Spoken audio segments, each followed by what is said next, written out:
Ladies and gentlemen, boys and girls, welcome to Healing Outside the Box.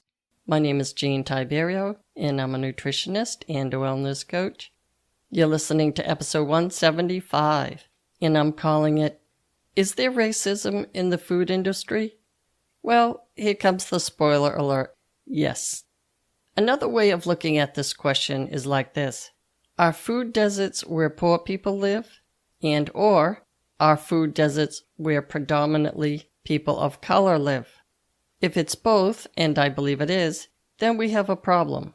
If we have a compassionate bone in our collective bodies, and I think we do, then we need to work together to solve it. Now, this is the theme posed by a woman named Karen Washington, and she wrote about this in a recent article in The Guardian. I know, The Guardian is a hoity-toity, pinko-lefty, white person publication, except that Karen Washington is black. It's unfortunate that her name is Washington, so I'll just call her Karen. I don't want to be saying that Washington is doing great things for low-income persons of color, but Karen is. Karen launched the Black Urban Growers Association. Now, she mentions in this article that when she went to a conference last year, there were only 7 persons of color at the entire conference. Now that needs to change.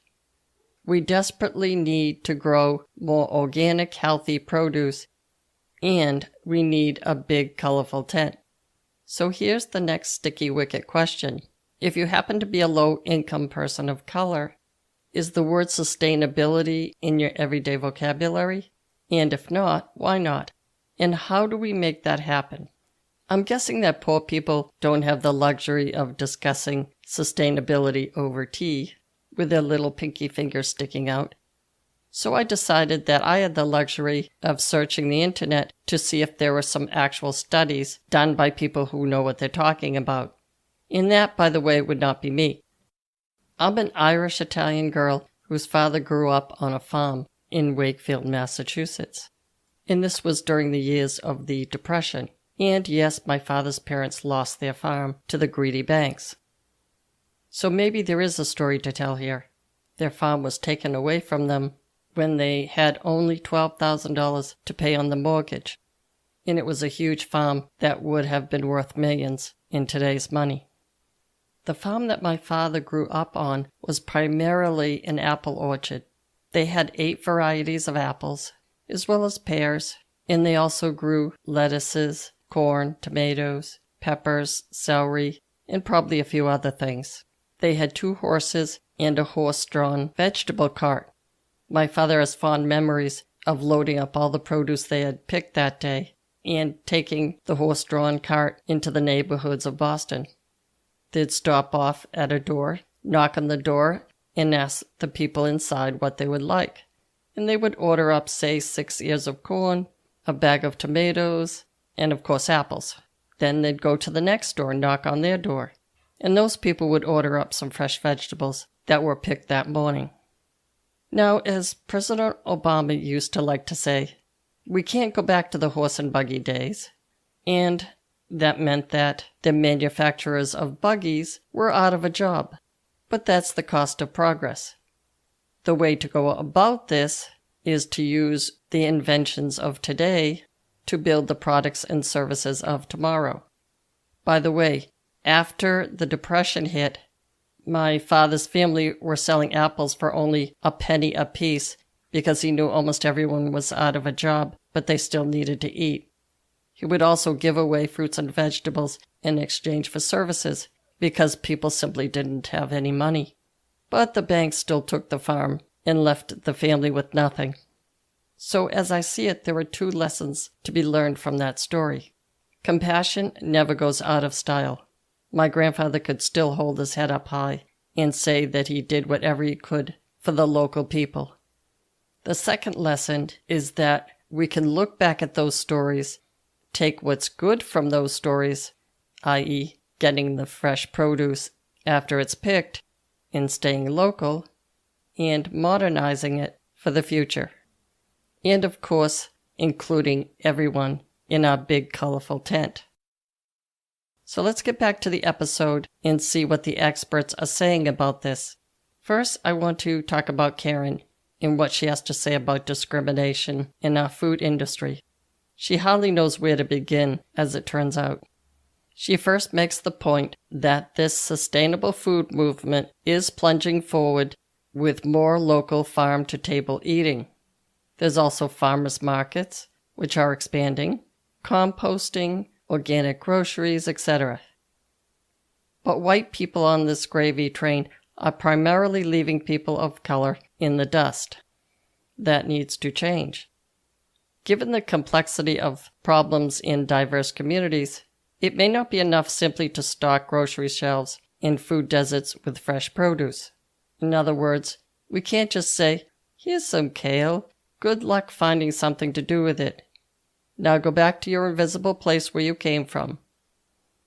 Obviously, this pays no attention to issues like, say, the psychological stress of living poor, or the lack of resources like a car to get to Whole Foods, or a kitchen full of pots and pans, or maybe the luxury of always being home every day at 5 p.m., because we know many people in these communities may have to work second shifts. Here are some of the issues that Karen mentions in this article in the Hoity-Toity Guardian. I'll add a few of my own as well. Number 1. Food pantries in these food desert towns are usually stocked with crappy food and are often demeaning to the poor. And I've talked about that in previous episodes. In a movie I watched called A Place at the Table, they show a few different food pantries, which were stocked with chips, Pop-Tarts, cookies, and soda. Just watching that, I felt embarrassed for all of America and was secretly hoping people in other countries weren't watching. I've called a few of the local food pantries around here to talk to them about this. And yes, I know they have rules and cannot bend those rules. At the time, I was trying to give them jars of my homemade tomato sauce, and they would not take it, and they would not take any of the things I made. They said to me, "Well, we only take canned goods." This particular food pantry in town wouldn't even take restaurant items at the end of the evening. Now, being in food safety and all, I understand that there needs to be food safety precautions, but it's a shame that we just can't use common sense. Number 2. National food subsidies go primarily to white farmers. No surprise there. A group of African American farmers are now suing the U.S. government for discrimination, and we all wish them well. More people under the big tent is a good thing. Number 3. About 1/3 of all American adults are obese.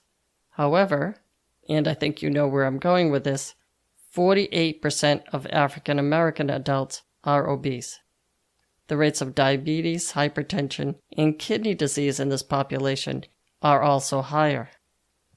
Despite that, there's very little talk about prevention in the African American communities and at the community health centers. There's more talk about surgery, however. We can always cut your stomach out. Is there some subtle racism here? In other words, are we all assuming that black people have no willpower?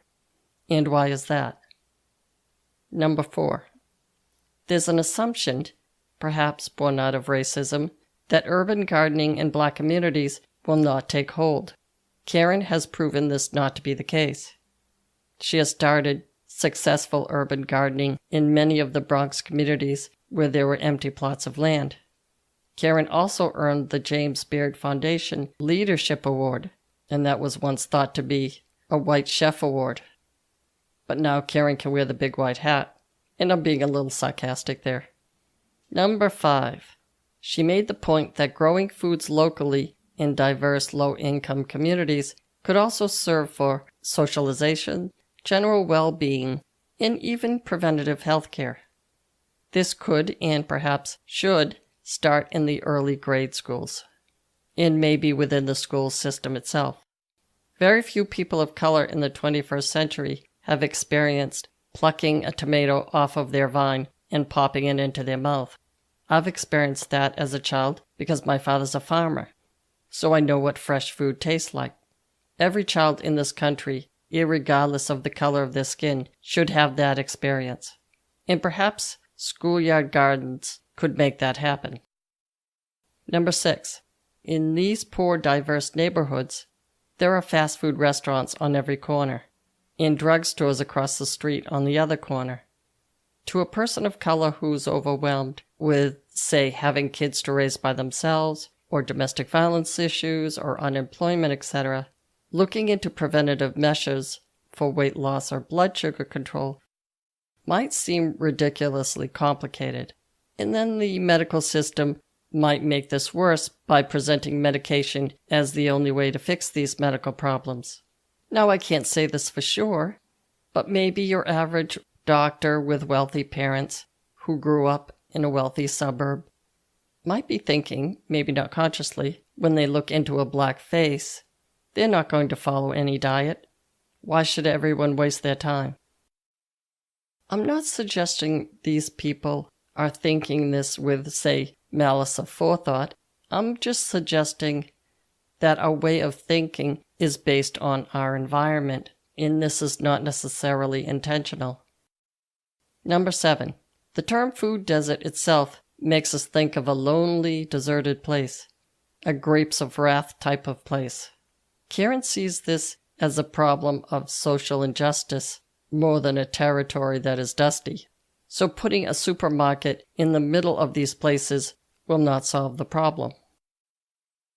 When we think of Brooklyn, we think of raised beds with sprouting spinach. When we think of the word rural Mississippi, and I know I can never say that word, rural, R-U-R-A-L, Mississippi, we think of old tires and car parts in the backyard, and not so much spinach. So how do we change that, both visually and literally? Number 8. The ultimate solution needs to involve both changes in our food production and more honesty about systemic racism and social injustice. And it won't be easy. Thank God we have people like Karen fighting the good fight for all of us. So I encourage you all to read the entire article in The Guardian, and I'll give you a link in the show notes. If I might conclude by putting my 2 cents in about where we can go, I want to say this. It's obvious that we can't go back to the horse and buggy days. But again, if we think about what was great about those days in terms of food consumption, both flavor and nutrients, then we can use the technology that we have today to incorporate what was great about that and make it work tomorrow. And this includes high-tech growing in small portions of land. It includes utilizing high-tech ways to grow food year-round, even in cold climates. It includes growing plants in water and even in air in controlled indoor environments. And yes, we have that technology now. There was a 60-minute story on that, and I'll find the link for you. This also includes concentrating organic fertilizers and growing multiple plants together in one small space. For example, we could put composters in places that we normally wouldn't think to put them. This also includes recycling of water for irrigation. That's certainly doable.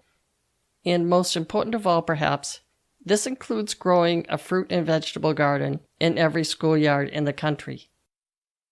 And with that, we can teach school-age children to plant, fertilize, irrigate, collect, and utilize this produce in recipes to make their own school lunches.